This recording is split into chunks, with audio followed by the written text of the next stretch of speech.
Okay guys, இதுக்கு தான் பல நாளாக காத்துட்டு இருந்தேன். இந்த வீடியோக்கு தான்.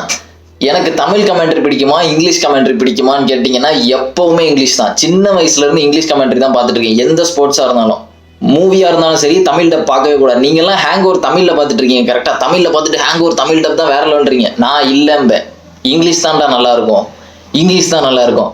இப்போ என்ன பண்ண போகிறேன் இந்த வீடியோலனா, நடுவில் ஒரு டைம் வந்துச்சு, இந்த லாக்டவுன் டைம். அப்பெல்லாம் எங்கள் வீட்டில் வந்து இந்த கேபிளுக்கு பணம் கட்ட முடியாது. அந்த டைம்ல ஆள் வர மாட்டாங்க. அதனால தமிழ் கமெண்ட்ரி பார்க்குற வழியா போச்சு. அப்போ பார்த்தது தான் இந்த தமிழ் கமெண்ட்ரி. கிரிக்கெட்டை வெறுக்கிற அளவு பண்ணாங்க. மேபி நீங்கள் தமிழ் கமெண்ட்ரி பார்க்கல, நான் ஒன்றும் உங்களை பார்க்க வேண்டாம்னு சொல்ல, என்னோட எக்ஸ்பீரியன்ஸ் வச்சு சொல்கிறேன். அதில் பல கமெண்டேட்டர்ஸ்லாம் இருந்தாங்க. அவங்கெல்லாம் இப்போ இருப்பாங்களான்னு தெரியாது. கிட்டத்தட்ட ஒரு 1.5 வருஷம் கிட்ட பார்த்துருப்பேன். 1.5 வருஷம் அப்பப்போ பார்த்துருக்கேன் நான். அதில் உள்ள தமிழ் கமெண்டேட்டர்ஸ் எல்லாரையுமே நான் இப்போ ரேங்க் பண்ண போகிறேன். ஒஸ்ட்ல இருந்து பெஸ்ட் வர யார் தமிழ் கமெண்ட்ரியில் வந்து ஒஸ்ட்ல இருந்து பெஸ்ட் வர இருக்க போகிறாங்க அப்படின்னு. ஸ்டார் ஸ்போர்ட்ஸ் தமிழில் உள்ளவங்கள, புரியுதுல்ல? எல்லாத்தையுமே வந்து ஒரு 15 மெம்பர்ஸ் இருக்காங்க இந்த இதில். 15 கமெண்டேட்டர்ஸ் இருக்காங்க. இவங்கெல்லாம் ஏன் ஒஸ்ட்டாக இருக்காங்க, ஏன் இவங்கெல்லாம் பெஸ்ட்டாக இருக்காங்க, நான் எக்ஸ்பிளனேஷனோட ரேங்க் பண்ண போகிறேன். ஓகே, வீடியோ ஃபுல்லாக பார்த்துட்டு உங்களுடைய ஃபேவரட் கமெண்டேட்டர்ஸ் யாருன்னு நீங்கள் கமெண்ட்ல போடுங்க. அது மட்டும் இல்லை, நான் சொல்றது கரெக்டானு கமெண்ட் செக்ஷன்ல போடுங்க, எனக்கு கவலையே இல்லை. ஓகே, ஸோ ரேங்க் 15க்கு போவோம். இருக்கிறதுலே ஒஸ்ட் எனக்கு தெரிஞ்சு யாரா இருப்பாங்க அப்படின்னா முரளி விஜய் தான். ஃபர்ஸ்ட் 15th நான் முரளி விஜய் வச்சிருக்கேன்.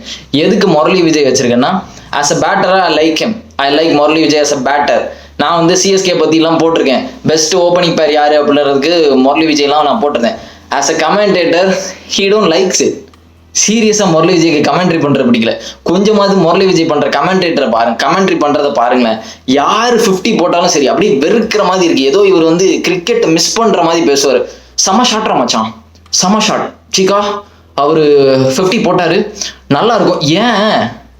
ஏன் அவர் பேசும்போதே தெரியுது அவர் வந்து கிரிக்கெட்டை மிஸ் பண்றாரு அப்படின்னு. கேட்டா போய் சொல்லுவார் இல்லம்பர், ஆனா உண்மையிலே அவர் கிரிக்கெட்டை மிஸ் பண்றாரு. அதனாலதான், அதாவது ஒரு கிரிக்கெட்டருக்கு வந்து இப்ப கிரிக்கெட் விளையாடணும்னு வச்சுக்கோங்களேன், வேற ஒருத்தன் சக்சீட் பண்ணும் போது அவனால அது பொறுக்க முடியாது. அது அவர்கிட்ட இருக்கு. அது ஒரு கமெண்டேட்டரா இருக்கக்கூடாது. அது மட்டும் இல்ல, இவர் கமெண்டேட்டர் கொஞ்சம் டல்லா தான் இருக்கு. பாருங்களேன், அவர் கமெண்டேட்டர் வந்து அப்படியே ஃபிளாப்பா இருக்கும். அப்படியே செம்ம ஷாட்ரா மச்சான், சூப்பர் ஷாட். யாருமே சொல்ல முடியாது இல்ல, ரொம்ப கஷ்டமானது. பட் ஸ்டில் முரளி விஜய் பேட்டரா எனக்கு ரொம்ப பிடிக்கும் ஒரு டைம்ல. ஸோ நான் இருக்கிறதுல ஒஸ்ட் 15th இவர் வச்சிருக்கேன்.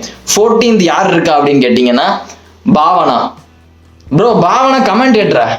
ஏய் இங்க பாடுறா, இங்க இருக்கேனா ப்ரோ. கமெண்டேட்டர்னா இல்லை, நான் ஹோஸ்ட்டை கூட விட மாட்டேன் இந்த இதுல. பாவனா இவங்களோட குறை என்ன தெரியுமா, இவங்க எல்லாமே ஹோஸ்ட் பண்றாங்க, நல்லதா இருக்கு. பெரிய பிரச்சனை என்னன்னா she don't even fucking listen. நீங்க வேணா பாருங்களேன், யாராவது ஒருத்தர் வந்து ஏதாவது சொல்லிட்டு இருந்தா அதை கவனிக்கவே மாட்டாங்க ஒழுங்கா. அவங்க பேசிட்டு இருக்கும்போது அற்புதமா சொன்னீங்க, அடுத்து என்ன சொல்ல போறீங்க தெரியாது.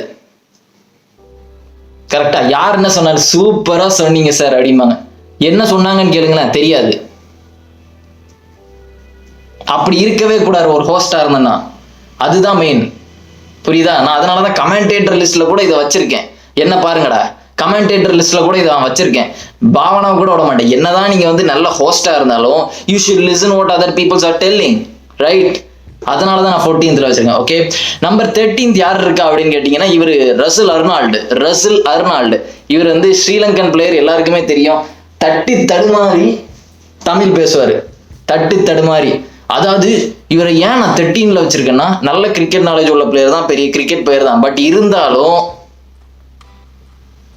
இவர் எப்பவுமே ஸ்ரீலங்காவுக்கு தான் சப்போர்ட் பண்ணாரு. அதாவது டாஸ் இப்ப யாரு ஜெயிச்சிருக்காங்கன்னா ஸ்ரீலங்கன். குமார் சங்கக்காரா பேட் பண்ணின்னு ஒரு செஞ்சுரி போட்டுனா கொஞ்சம் ஸ்கோர் வந்திருக்கும். இப்ப விராட் கோலியோட பிளேஸ் வந்து ரொம்ப ஒரு காஷியஸான ஒரு இடம். இப்படி பேசுவார், இப்படி கேட்கும் போதே அப்படியே மண்டை அப்படியே 4 செவுத்துல டிம்னு அடிக்கணும் போல இருக்கும். இப்ப நான் பேசும் போதே தாங்க முடியல. இதே மாதிரி தான் எனக்கு ஒரு லாக்டவுன்ல என்னால முடியல. புரியுது, அவர் ஒரு நல்ல கமெண்டேட்டர் ட்ரை பண்றாருன்னு. இருந்தாலும் ஸ்ரீலங்கா என்ன பண்ணாலும் Sri Lanka. I know he is a Sri Lankan. இருந்தாலும் அவரால் பேச முடியல தமிழ். அது ஒரு கமெண்டேட்டரிங்ல, ஒரு கமெண்ட்ரியில வந்து ஒருத்தர் இருக்கணும்னா அவர் தெளிவா பேசணும். தெளிவா பேச முடியாம அவரு போட்டு ஒரு உழப்பு எனக்கு அப்படியே மயக்கம் வர்ற மாதிரி இருக்கு. அப்படியே உள்ள டாஸ் யார் ஜெயிச்சிருக்காங்கன்னா சென்னை சூப்பர் கிங்ஸ். இவங்க பேட் பண்ணினா இந்த பிச்சில் நல்லா இருக்கு. அப்பா போதும்பா அப்பா. ஸோ 13th இவரை நான் வச்சிருக்கேன். 12th யார் இருக்கா அப்படின்னு கேட்டீங்கன்னா ஹேமந்த் பதானி. இவர் தான் ஹேமந்த் பதானி இருக்காரு. இவர் ஏன் அந்த இடத்துல வச்சிருக்கேன் அப்படின்னா இவர் எப்பவுமே டென்ஷன் ஆவாரு. நீங்க வேணா பாருங்களேன், எப்பவுமே டென்ஷன் ஆவாரு. யார் சொன்னாலும் ஒத்துக்கிட மாட்டார். நான் ஒத்துக்கிட மாட்டேங்க, நான் ஒத்துக்கிடவே மாட்டேன். எதுக்கு சுமன் கில் ஓப்பனிங் ஆடுறாரு? எதுக்கு சுமன் கில் ஓப்பனிங் ஆடுறாரு? டாஸ் ஜெயிச்சு எதுக்கு பேட்டிங் எடுத்தாரு சொல்லுங்க? 2 மேட்ச் தோத்துருக்காங்க. ஏங்க நீங்க ஏன் டென்ஷன் ஆறீங்க? கேப்டனே டென்ஷன் ஆகல, நீங்க ஏன் டென்ஷன் ஆறீங்க? அது மட்டும் இல்ல, இந்த பவுண்டரி அப்படிங்கிறது தெரியுமா? அது ஏதோ ஒரு ஐகானிக் வேர்டுன்னு நினைச்சிட்டு இருக்காரு அவரு. கலாச்சிட்டு இருக்கானுங்க அதை உள்ள. அது ஒரு கோடே கிடையாது அந்த பவுண்டரின்னு. கிரிஞ்சு அது தெரியாம இவரும் அது ஒரு ஐகானிக்கான விஷயம். பவுண்டரி ஏதோ ட்ரேட்மார்க் ஏதோ அண்டர்டேக்கர் சோக்ஸ்லாம் வந்து சிக்னேச்சர் மூவ் மாதிரி இவர் சொல்லிட்டு இருக்காரு. Nobody gives a shit about it. அது மட்டும் இல்ல, ஏன் அவ்வளவு டென்ஷன் தெரியல. எதுக்கு தேவையில்லாத ஷாட் ஆடுறாரு? எதுக்கு இந்த பவுலிங் போடுறாரு? அதனாலதான் அவன் வேரியேஷன் காட்டுறான். அஸ்வின் ஒரு பவுலிங் போடுறாரு, உடனே எதுக்கு தேவையில்லாம இது போடுறாரு பாரு. போடணுங்க. எவருன்னா ஒரு தெரிஞ்ச ஸ்பின்ன வச்சு அவன் போட்டுட்டு இருப்பான். உட்காந்து தெரிஞ்ச ஸ்பின்ன வச்சா போட்டுட்டு இருப்பாரு. வேற வேரியேஷன் காட்டணும். ஒரு காலத்துல தாதா வம்பிழுத்தார், ஞாபகம் இருக்குல்ல? சரி, தாதா இல்ல, சரி விடுங்க. ஸோ ஓகே, ஸோ இவரை நான் 12th வச்சிருக்கேன். 11th யார் இருக்கான்னு பார்த்தீங்கன்னா பத்ரிநாத் இருக்காரு. ஓ பத்ரிநாத், என்னங்க பத்ரிநாத் 11th வச்சிருக்கீங்க? எவ்வளோ பெரிய கிரிக்கெட் நாலேஜ் இருக்குன்னு. அதாவது பத்ரிநாத் எப்படி தெரியும்னா, ஒரு காலத்தில் வந்து இவர் பல வருஷமா வந்து T20 வந்து டெஸ்ட் நினைச்சு விளாண்டுட்டு இருந்தாரு. சிஎஸ்கேல டெஸ்ட் மேட்ச் விளாண்டுட்டு இருந்தாரு ஒரு 5 வருஷமா. திடீர்னு 2013 வந்துட்டு அப்பா இப்போ வந்து பெப்சி IPL வரப்போகுது, நீங்க கிளம்புங்க, இத்தனை நாள நீங்க டெஸ்ட் மேட்ச் விளாண்டதெல்லாம் போது, இது T20 மேட்ச் அப்பா அப்படின்னாங்க. அப்போ போனவர் தான் கமெண்ட்ரிக்கு வந்துட்டாரு. இப்ப கமெண்ட்ரிக்கு வந்துட்டாரு. யாரு பண்ணாலும் இவர் டென்ஷன் ஆவார். நீங்க வேணா பாருங்க, எல்லாத்துக்கும் டென்ஷன் ஆவார் இவரு. இவரும் ஹேமந்த் பதானியும் கிட்டத்தட்ட ஒண்ணுதான், டென்ஷன் ஆகிட்டே இருப்பாங்க. செம்ம சாட்டுங்க அப்படிம்பாரு.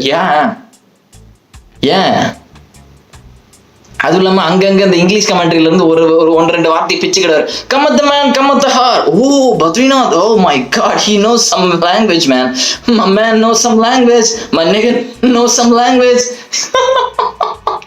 கமத் மேன் கமத் ஹார் பத்ரிநாத். ஓ பல வருஷமா டெஸ்ட் மேட்ச் விளையாண்டுட்டு எப்ப பார்த்தாலும் ப்ரெஷர் இருக்கு, தெரியுது, ப்ரெஷர் நல்லா தெரியுது. அந்த ஒரு வார்த்தை, நான் இங்கிலீஷ் கமெண்ட்ரி அத்தனை வருஷமா கேட்டு தமிழ் கமெண்ட்ரி கேட்கல, ஒரு 4 வார்த்தையை வச்சிருப்பான், அதை வச்சு சுத்தி ஒரே இதை பேசிக்கிட்டே இருப்பானுங்க. என்னால முடியாதுடா, என்னால முடியாது. அதனாலதான் இந்த வீடியோவை நான் போட்டேன். என்னால முடியவே முடியாது. அது மட்டும் இல்ல, தோனியை பத்தி புகழ வேண்டியது. அப்பா இவர் மட்டும் இல்ல, எல்லாரும். அதாவது இந்த தமிழ் கமெண்ட்ரி இருக்கு தெரியுமா, ஒரு சொம்பு எடுத்து வச்சுட்டு அதுல MS டோனி எழுதி கொடுத்துட்டீங்கன்னு வச்சுக்கோ, அடிக்க ஆரம்பிச்சிருவாங்க, தட்ட ஆரம்பிச்சிருவாங்க. டோனி ஐயோ அவர் ஒரு புரியாத ஒரு புதிர் அப்படி நிற்பாருங்க. சிஎஸ்கேல ஒரு ஜெர்சியை போட்டு தானே நிற்பாரு. வேற எதை போட்டு நிற்க முடியும் MS தோனி? ஏன் இப்படி சொம்பு திட்டுறீங்க எல்லாருக்கும்? முக்கியமா தோனிக்கு, எல்லாருக்கும் இல்ல, தோனிக்கு மட்டும்தான் சொம்பு திட்டுவாங்க இந்த பூத்துல. எப்பா அதனால நான் 11th வச்சிருக்கேன் அந்த பத்ரிநாத்தை. நம்பர் 10th யார் இருக்கான்னு கேட்டீங்கன்னா பாலாஜி இருக்காரு. லக்ஷ்மிபதி பாலாஜி, வேற பாலாஜி இல்ல, லக்ஷ்மிபதி பாலாஜி. இவர் ஏன் வந்து 10th இருக்காரு அப்படின்னு கேட்டீங்கன்னா, சிம்பிளான ஒரு விஷயம் வந்து, பாலாஜி பேசுறது வந்து ஏதோ பாவமா இருக்கும். சீரியஸா நான் சொல்றேன், நீங்க வேணா கேட்டு பாருங்களேன், பாலாஜி பேசுற பாவமா தான் இருக்கும். இப்ப என்ன நடக்குதுன்னா, டாஸ் ஜெயிச்சிருக்காங்க, நல்ல ஒரு பிச், நல்லா பவுலிங் போடலாங்க, நல்லா பவுலிங் போட்டு விக்கெட் எடுக்கலாம், அப்படியே தூக்கம் வரும் கொஞ்ச நேரத்துல, அப்படியே பாவமா இருக்கு இவர் பேசுற பார்த்தா. அந்த அஜித் குமார் பேசுவார் தெரியுமா, ஒரு டைம்ல ரோட்ல ஒரு பொண்ணை பார்த்தேன், செமையா இருந்தா, பக்கத்துல போனேன், உதட்ட பார்த்தேன், கிஸ் பண்ணிட்டேன், அந்த மாதிரி தான் இவர் பேசுவாரு. ஸோ இவர் வந்து கொஞ்சம் நல்லா, இவர் வந்து ஒரு பயங்கரமான சிஎஸ்கே பிளேயர் தான், நல்ல நாலேஜ் உள்ள பிளேயர் தான். பட் இவர் பேசுறது வந்து ரொம்ப தூங்குற மாதிரி இருக்கும். அதனால நான் இவர் 10th வச்சிருக்கேன். ஓகே, ஸோ நம்பர் 9th யார் இருக்கா அப்படின்னு கேட்டீங்கன்னா, 9th நான் யார் வச்சிருக்கேன்னா கிருஷ்ணமாச்சாரி சீக்காவை வச்சிருக்கேன். சீக்காவை நான் 9th தான் வச்சிருக்கேன். ஏன் இவர் 9th வச்சிருக்கீங்க அப்படின்னா, ஃபர்ஸ்ட் ஒரு ப்ரெடிக்டர், ஒரு யூடியூப் சேனல் வச்சிருக்கீங்க அப்படின்னா, தில்லுக்கு துட்டு அப்படின்னு சொல்லுவார் தெரியுமா. தில்லுக்கு துட்டுனா என்ன தெரியுமா, நீங்க எடுக்கிற டீமுக்கு ஆப்போசிட்டா எடுக்கணும், அதுதான் தில்லுக்கு துட்டு. எப்பவுமே சிஎஸ்கே தான் நீங்க செலக்ட் பண்ண போறீங்க, எப்பவுமே இந்தியா தான் எடுக்க போறீங்க. அதுல என்ன தில்லுக்கு துட்டு? தில்லுக்கு துட்டுனா you have to change some other teams. வேற டீம் எடுத்துட்டு அந்த டீம் தான் ஜெயிக்கணும்னு தைரியமா சொல்றது. அவங்க ஜெயிச்சாலும் தோத்தாலும் இந்த டீம் தான் ஜெயிக்க போகுதுன்னு சொல்றது தான் தில்லுக்கு துட்டு. எப்பவுமே ஒரே டீம் எடுத்துட்டு எப்பவுமே இதான் ஜெயிக்க போகுது, இதான் ஜெயிக்க போகுது, ஜெயிச்சிருங்க கவலைப்படாதீங்க இப்படியே சொல்லிட்டு பாசிட்டிவிட்டினா இதுல என்ன தில்லுக்கு துட்டு? It's not fair. நல்லா யோசிச்சு பாருங்க, நீங்க பாத்துட்டு இருக்கீங்கன்னா நல்லா யோசிக்கலாம். நான் சொல்றத புரியுதுல என்னன்னு சொல்றேன். எப்பவுமே சிஎஸ்கே தான் எடுக்க போறாரு, எப்பவும் இந்தியா தான் எடுக்க போறாரு ஜெயிக்க போகுதுன்னு. ஆரம்பத்துல இருந்து முடிவு வர ஜெயிக்க போகுதுன்னா இதுல என்ன தில்லுக்கு துட்டு இருக்குன்றேன். புரியுதா? இதனாலதான். அது மட்டும் இல்ல, இவருக்கு ஒருத்தரை பிடிக்கலன்னு வச்சுக்கோங்களேன், அந்த கிளி கிழிப்பாரு. மார்க்கஸ் ஸ்டோய்னஸ் லாக்டவுன் டைம் என்ன பிரச்சனை தெரியல, சூப்பரா விளாடுவான் மார்க்கஸ் ஸ்டோய்னஸ். கழுவி ஊத்துறாரு. அவன் 6 அடிச்சான்னு திட்டுவாரு. சும்மா ஒரு 6 அடிக்கிறான் அவ்வளவுதான், திருப்பி இன்னொரு 6 அடிப்பான், ஒரு 2 6 அடிப்பான் அவுட் ஆயிடுவான், திருப்பி இன்னொரு 6 3 6 அடிச்சுட்டு அவுட் ஆயிடுவான். யோ என்ன மார்க்கஸ் ஸ்டோய்னஸ் பிடிக்கலன்றது இவ்வளவு தெளிவா தெரியுது. அதுக்கு நீ இப்படியா? இதே இது டோனி ஒரு ரன் ஓடிட்டாருன்னு வச்சுக்கோங்க, அவ்வளவுதான் கமெண்ட்ரி பதில் வெடிச்சிரும். அப்படியே டோனி ஒரு ரன் ஓடிட்டாருன்னா ஐயோ அவர் ஷூ போட்டிருக்காருங்க, அவர் ஷூ அழுக்காகும், கால் அழுக்காகும்பாங்க. ஏய் என்னடா ஓவரா போறீங்க எல்லாம், ஒரு அளவுதான்டா பொறுமையா இருக்கணும். அதுக்கு நீ இப்படியா? பட் அவர் கொஞ்சம் கமெண்ட்ரி ஹைப்பா வச்சிருக்காரு, அது ஒரு நல்ல விஷயம் தான். பட் இருந்தாலும் நான் 9th தான் வச்சிருக்கேன். ஸோ 8th யார் இருக்கான்னு கேட்டீங்கன்னா முத்து. அவர் கூட அவர் சிஷியன் இருப்பாரு. அவர் என்ன சொன்னாலும் அவருக்கு சொம்பு தட்டுவாரு. சரியான தட்டு, இவரெல்லாம் சரியான தட்டு, விட்டவே மாட்டாரு. இவரு என்ன சொன்னாலும் சிக்கா நீங்க அந்த இடத்துல இப்படி நாட்டிங்களா. அதாவது முத்துக்கு வர்ற கேள்வி என்ன தெரியுமா? ஒரு முத்தோட கொஸ்டின்ஸ் எப்படி தெரியுமா இருக்கும்? சிக்கா 25 வருஷத்துக்கு முன்னாடி பாகிஸ்தான் இந்த கிரவுண்ட்ல தோத்தாங்க, அதோட இம்பாக்ட் இருக்குமா அப்படின்பாரு. என்ன கொஸ்டின்ரா அதெல்லாம்? என்னங்க கொஸ்டின் இதெல்லாம்? நான் ஒரு சும்மா ஒரு எக்ஸாம்பிள் தான் சொல்றேன். இதே மாதிரி தான் இவரோட எக்ஸாம்பிள்ஸ்லாம் இருக்கும், ஒரு கொஸ்டின்ஸ்லாம் இருக்கும். அதாவது ஒரு கொஸ்டின் கேட்பாரு, அது ஒரு கொஸ்டினே கிடையாது. முதல்ல அது ஒரு கொஸ்டினே கிடையாது. சீக்கா 45 வருஷத்துக்கு முன்னாடி வெஸ்ட் இண்டீஸ் இந்த பிச்சர்ல தோத்தாங்க, அதோட இம்பாக்ட் இருக்குமா அப்படின்பாரு. 45 வருஷம் எங்க இருக்குங்க? நீங்க ஏன் அங்க போறீங்க? அது மட்டும் இல்ல, கத்துவாரு, சமச்சாட்டு வேண்டாம் கத்த வேண்டாம், தேவையே இல்லை, எங்களுக்கு கேட்குது நல்லாவே, நாங்க செவிட்டு புண்டை இல்லை. இருந்தாலும் நான் சொல்றேன். ஸோ இவரை 8th வச்சிருக்கேன். நம்பர் 7th யாரு அப்படின்னு கேட்டீங்கன்னா Sadagopan Ramesh. Once upon a time Indian player. இவரும் சீக்கா மாதிரி ஒரு இந்தியன் பிளேயர் தான். இந்த சடகோப்பன் ரமேஷ் ஓரளவு எனக்கு டீசென்டான கமெண்டேட்டர் மாதிரி தான் இருக்கு. 7th வச்சிருக்கேன் அப்படின்ற போதே உங்களுக்கு தெரியும், ஒரு டீசென்டான கமெண்டேட்டர் தான். என்ன இவரோட பிரச்சனை அப்படின்னா திடீர்னு ஒரு மாதிரியா பேசுவார். நல்லா கவனிச்சு பாருங்களேன். அன்னைக்கு ஏதோ ஒரு நைட் ஒரு ஹைலைட் போட்டுட்டு இருந்தாங்க அந்த லாக்டவுன் டைம். அப்போ யாரோ ஒருத்தங்க 6 அடிச்சாங்க. அதுக்கு என்ன தெரியுமா சொல்றாரு இவரு?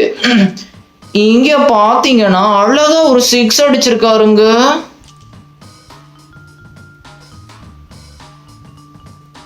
ரமேஷ்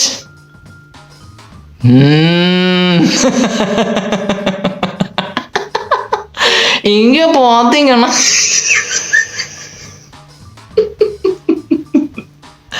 இப்படி பேசக்கூடாது. என்ன இருந்தாலும் இது ஒரு மாதிரியா இருக்கு பேசும்போது. பட் இருந்தாலும் ஒரு நல்ல கமெண்டர் தான். இன்னொரு பிரச்சனை இருக்கு இவர்கிட்ட என்னன்னா, எப்ப பார்த்தாலும் டிமோட்டிவேட் பண்ணுவாரு. அதாவது ஒரு கமெண்டேட்டர்னா எல்லாருமே புகழலாம் ஒரு பிளேயர்ஸ். அதாவது கமெண்டேட்டர்ல இருக்கீங்கன்னா ஒரு பிளேயர்ஸை புகழ்ந்துதான் ஆகணும். அதுக்காண்டி எப்ப பார்த்தாலும் பேசும்போது என்னோட ரெக்வஸ்டா, இப்ப எப்ப பார்த்தாலும் பேசும்போது ஐயோ அவரால் மட்டும்தாங்க பண்ண முடியும், நம்மளாம் எந்திக்கவே முடியல, அப்படி பேசாதீங்க. அது டிமோட்டிவேட்டர் இருக்கு. பாக்குறவங்களுக்கு எப்படி இருக்குன்னா நம்மளால முடியவே முடியாது அப்படின்ற மாதிரி இருக்கும். அப்படி இருக்கவே கூடாது. இங்கிலீஷ் கமெண்டேட்டர்ல சொல்யூஷன் கொடுப்பாங்க. அவங்க ஒரு ஷார்ட் அடிச்சானா கொடுப்பாங்க. அதே இது ஒரு தப்பு பண்ணாங்கன்னா சொல்லுவாங்க. அதுக்காண்டி டிமோட்டிவேட்லாம் பண்ண மாட்டாங்க. ரிக்கி பாண்டிங் பாத்தீங்கன்னாலோ ஆடம் கில்கிறிஸ்ட்னாலும் அவங்க சொல்யூஷன் கொடுப்பாங்க. இதை பண்ணா இப்படி நடக்கும் அப்படின்ற அது கொடுத்தாலே போதும். நாங்களாம் அந்த காலத்துல இடமும் சச்சின் அசால்ட்டா பண்ணாரு, எங்களால முடியவே முடியாதுங்க. அதை சொல்லவே கூடாது வெளியே. அவ்வளோ it will demotivate other peoples. நீங்க தான் கமெண்டேட்டரா இருக்கீங்க. பாக்குறவங்க அது கேட்டுக்கிட்டே இருந்தாங்கன்னா, அப்கமிங் கிரிக்கெட் பிளேயர்ஸ்லாம் கேட்டுட்டு இருந்தாங்கன்னா அவங்களை பொறுத்தவரை இட்ஸ் நாட் பாசிபிள்னு இருக்கும். ஸோ அதனால சொல்றேன். ஓகே கைஸ், 7th வரை வந்துட்டேன். ஓகே கைஸ், 6th யாரு அப்படின்னு கேட்டீங்கன்னா நாணி ஜோசியம். இவர் நாணி ஜோசியம் அப்படிம்பாங்க.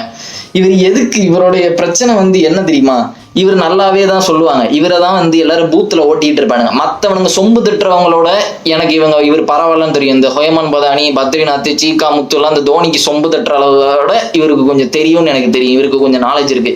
இவருடைய பிரச்சனை என்னன்னா அநியாயத்துக்கு சமாளிப்பாரு. ஏதாவது ஒரு இதுல வந்து அவர் சொன்னது தப்பாயிட்டுன்னு வச்சுக்கோங்கள, நான் போன வருஷத்துக்கு சொன்னேன் அப்படின்றாரு. என்னங்க இவ்வளோ கேவலமா பேசுறீங்க? அது மட்டும் இல்ல, அதாவது இவர் எப்படி தெரியுமா பேசுவாரு, அதாவது அங்க இருந்து ஒரு மேகம் வந்து கரெக்டா விராட் கோலி தலைமையில இருக்குது, இது வந்து இவரை வந்து டிஸ்டர்ப் பண்ணுமான்னு பார்ப்போம் அப்படிம்பாரு. அந்த மேகம் அங்க நின்னா என்ன, விராட் கோலி தலையில நின்னா என்ன? நான் ஒரு எக்ஸாம்பிளுக்கு தான் சொன்னேன், இதே சொன்னாருன்னு சொல்லல. ஆனா இவர் பேசுறதெல்லாம் அப்படிதான் இருக்கும். நீங்க வேணா பாருங்க, அவர் பேசுறத வேணா பாருங்க. அதாவது பால் வந்து இங்க போச்சு, அந்த ஸ்மெல் வந்து அஃபெக்ட் பண்ணுமா என்ன அப்படிம்பாரு.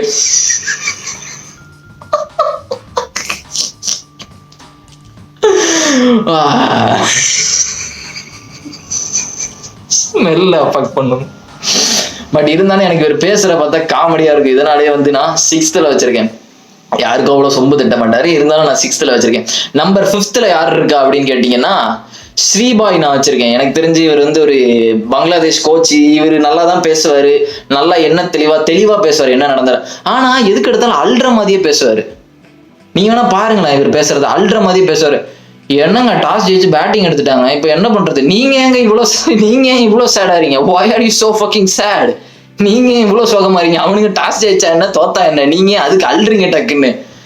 என்னங்க இவர் 50 போட்டாரு, என்னங்க 50 போட்டாரு இவரு, எங்க நல்ல ஷாட்டுங்க, எங்க வின் பண்ணிடுவாங்களோ, இவர் ஏங்க இவ்வளவு வருத்தப்படுறாரு? அவனுக்கு வின் பண்ணா என்ன, பண்ணலன்னா என்ன? இவர் ஒரு மாதிரி அல்ற மாதிரி போயிடுறாரு. கமெண்டேட்டர்ல இருக்கும் போது இதே மாதிரி தான் இங்கிலீஷ்ல வந்து நாசர் ஹுசேன் இதே மாதிரி தான் பேசுறாரு, லைட் அல்ற மாதிரியே பேசுறாரு. It's a good shot from Virat Kohli விட்டா நாசர் ஹுசேன் அழுதுருவாரு. அதே மாதிரி தான் ஸ்ரீபாயும் விட்டா அழுதுருவாரு. அதனால இவரை நான் 5th வச்சிருக்கேன். நம்பர் 4th யாருன்னா யோ மகேஷ். எனக்கு தெரிஞ்சு யோ மகேஷ் ஒரு டீசென்டான ஒரு கமெண்டேட்டர் தான். இவருக்கு வந்து எந்த பிரச்சனையும் இல்லை. ரொம்ப வந்து என்ன சிலமே சொன்னதே திருப்பி சொல்லிக்கிட்டே இருப்பாரு. ஒரு காதல் கதை ஆட்ல இல்லை, விராட் கோலிக்கு இதுக்கு ஒரு காதல் கதையும் பாரு, ஒரு கிரிஞ்சு மாதிரி இருக்கும் சில சமயம். பட் இருந்தாலும் அவர் வந்து டீசெண்டா ரொம்ப வந்து சொம்பு தட்டாம நார்மலா பண்ற ஒரு ஆள் தான். ஸோ நான் வந்து 4th வச்சிருக்கேன். நம்பர் 3 யார் இருக்கு? டாப் 3 வந்தாச்சு. நம்பர் 3 யார் இருக்கா அப்படின்னு கேட்டீங்கன்னா ஆர்கே நான் வச்சிருக்கேன். எனக்கு தெரிஞ்ச ஆர்கேயோட ப்ராப்ளம் என்னன்னா சொன்னதே திருப்பி சொல்லிட்டு இருப்பாரு. இவரும் லைட்டா என்னன்னா டியூன்னு ஒரு விஷயத்த பத்தி பேசியிருந்தோம், அது டியூ வந்துட்டு போகுது, எத்தனை வாட்டி சொல்லுவீங்க, எனக்கு காது இருக்கு செவிடு இல்லைன்னா ஒரு 100 வாட்டி சொல்லுவாரு. டியூல விளையாட முடியுமா சிக்கா?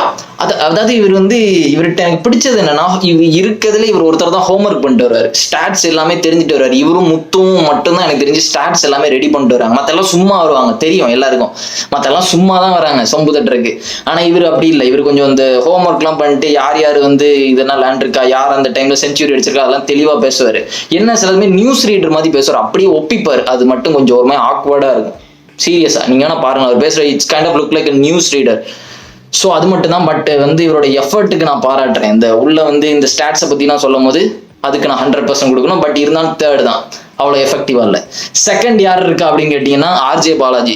சிம்பிளானது, ஆர்ஜே பாலாஜிக்கு தான் ஃபர்ஸ்ட் தமிழ் கமெண்ட்ரியே பார்க்க வராங்க. சிம்பிளா சொல்ல போனா வேற யாருக்குமே இல்லை. வேற எல்லாருமே வந்துட்டு சும்மா ஆர்ஜே பாலாஜிக்கு வந்து ஒரு ஹெல்ப் பண்ற மாதிரி தான் சொல்ல போனா, மற்ற யாருமே கண்டுக்கிறது இல்லை. நீங்க என்னதான் அடி தோனி தலை ஊன்னாலும் எல்லாமே ஆர்ஜே பாலாஜிக்கு தான் வராங்க. நானும் பார்த்திருக்கேன். எல்லாரும் ஆர்ஜே பாலாஜி எப்போ வருவாங்கன்னு தான் கேட்டுட்டு இருக்காங்க. இன்னொரு விஷயம், எனக்கு ஆர்ஜே பாலாஜிட்ட என்ன ஒரு விஷயம் பிடிச்சிருக்குன்னா, சொம்பு தட்ட மாட்டாரு டோனிக்கு. தமிழ் கமெண்ட்ரில இருந்து ஒரு பெரிய பிரச்சனை எனக்கு என்னன்னா, எப்ப முதல்ல சொம்பு தட்டிக்கிட்டே இருப்பாங்க, காதுல ரத்தம் வர அளவு சொம்பு தட்டுவாங்க. தட்டு சொம்பு தட்டு, MS தோனிக்கு சொம்பு தட்டிக்கிட்டே இருப்பாங்க. உட்காந்து ஒரு சொம்பை எடுத்துட்டு காலையில அட்டிக்க ஆரம்பிப்பாங்க, தோனி நைட்டு முடிகிற அட்டி. இந்த வில்லுப்பாட்டு, இந்த கோவில வில்லுப்பாட்டுக்கு அட்டிப்பாங்க தெரியுமா, டம்மு டிம். அதே மாதிரிதான் அந்த தமிழ் கமெண்ட்ரி, தோனிக்கு அட்டிப்பாங்க சொம்பு. எப்பா இவர் அடிக்க மாட்டாரு சொம்பு. ஏன்னா இவர் நம்மள மாதிரி ஒரு ரெகுலர் கை, என்ன மாதிரி கிரிக்கெட் பார்த்துட்டு இந்த மாதிரி ஜாலியான ஒரு டைப். அதனால வந்து எனக்கு இவர் பிடிச்சிருக்கு, எல்லாருக்குமே இவர் பிடிக்கும். இவர் வந்து அவ்வளவு அதிகமா சொம்பு தட்ட மாட்டாரு, என்ன இருக்கோ அப்படியே பேசுவாரு. அதாவது நம்ம பாக்குற மாதிரி தான். சில சமயம் வந்து ஒரு ஃபீல்டர் வந்து வேணும்னே பிடிக்க மாட்டான், சும்மா டைவ் அடிச்சுட்டு சீன் போடுவான். நமக்கே தெரியும் அவன் சீன் தான் போடுறான், அவன் வந்து வேணும்னே கேட்ச் பிடிக்கல. மத்தவனுக்கு எப்படி நடப்பாங்க ப்ரோ, பிளேயர்ஸ் அப்படி இல்லை ப்ரோ, பேஷனேட்டா இருப்பாங்க, அதெல்லாம் பண்ண மாட்டாங்க. பட் ஆர்ஜே பாலாஜி ஓப்பனாவே சொல்றாரு, அவர் சும்மா தான் பண்றாரு, சும்மா அப்பதான் எல்லாரும் பார்த்து நல்லா பண்றான் அப்படின்னு சொல்றதுக்காக பண்ணாரு. அதெல்லாம் உண்மைதான், அவர் சொல்றதெல்லாம் கரெக்ட் தான்.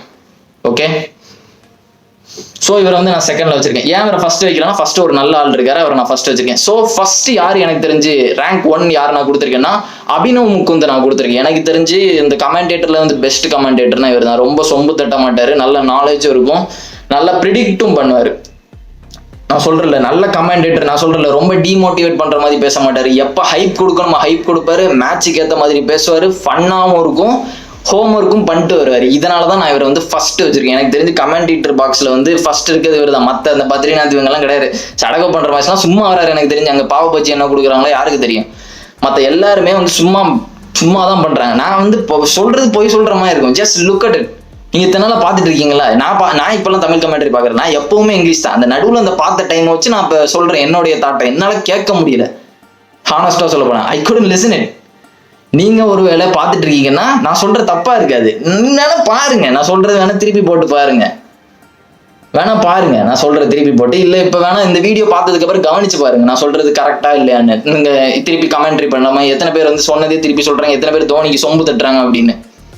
ஸோ எனக்கு தெரிஞ்சு அபினவ் முகுந்த் ஃபர்ஸ்ட் வச்சிருக்கேன். ஓகே கைஸ், நான் டெய்லி கிரிக்கெட் கண்டென்ட் போடுவேன். ஸோ சேனலுக்கு சப்ஸ்கிரைப் பண்ணுங்க, அந்த வீடியோக்கு லைக் போடுங்க. உங்களோட ஃபேவரட் கமெண்டேட்டர் யாருன்னு கமெண்ட்ல போடுங்க. நான் உண்மையிலே இங்கிலீஷ் கமெண்டேட்டர் பத்தி தான் ஒரு ரேங்கிங் போடலாம்னு நினைச்சேன்.